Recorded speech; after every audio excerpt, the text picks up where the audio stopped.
Berikutnya amina primer RNH2. Amina primer yaitu suatu senyawa di mana terdapat satu karbon yang terikat pada atom N. Pada proses sintesis amina primer dapat dibuat melalui reaksi aminasi reduktif, di mana suatu keton direaksikan dengan amonia, maka akan menghasilkan senyawa 14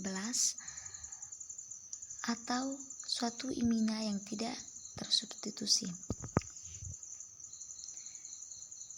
Kemudian direaksikan melalui reaksi reduksi aminasi,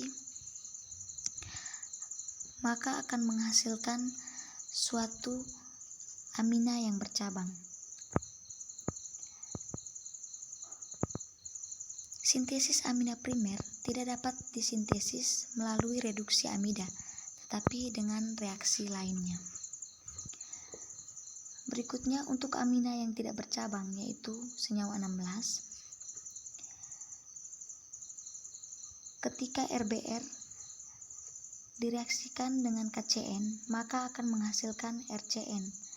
Kemudian melalui reaksi reduksi, maka akan menghasilkan suatu amina tidak bercabang.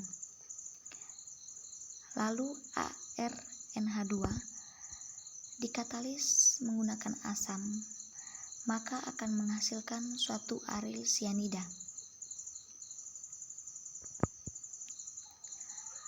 Lalu direduksi kembali,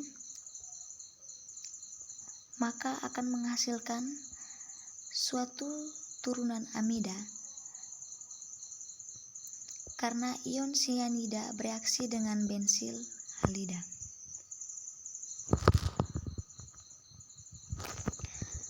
Selanjutnya, untuk rantai amina primer yang bercabang atau senyawa 20,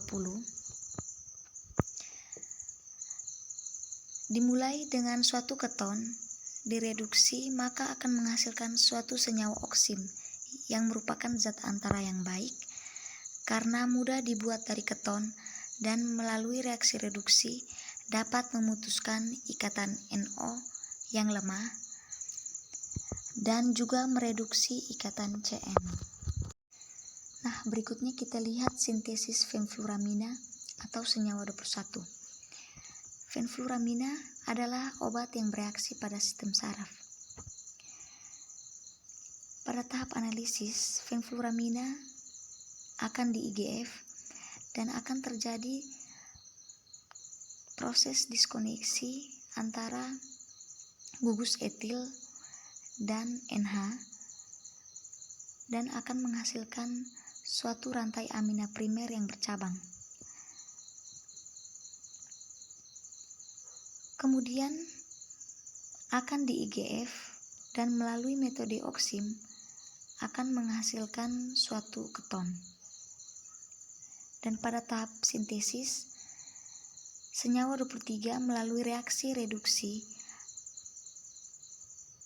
menggunakan katalis NH2OH atau H2 akan menghasilkan suatu senyawa 22.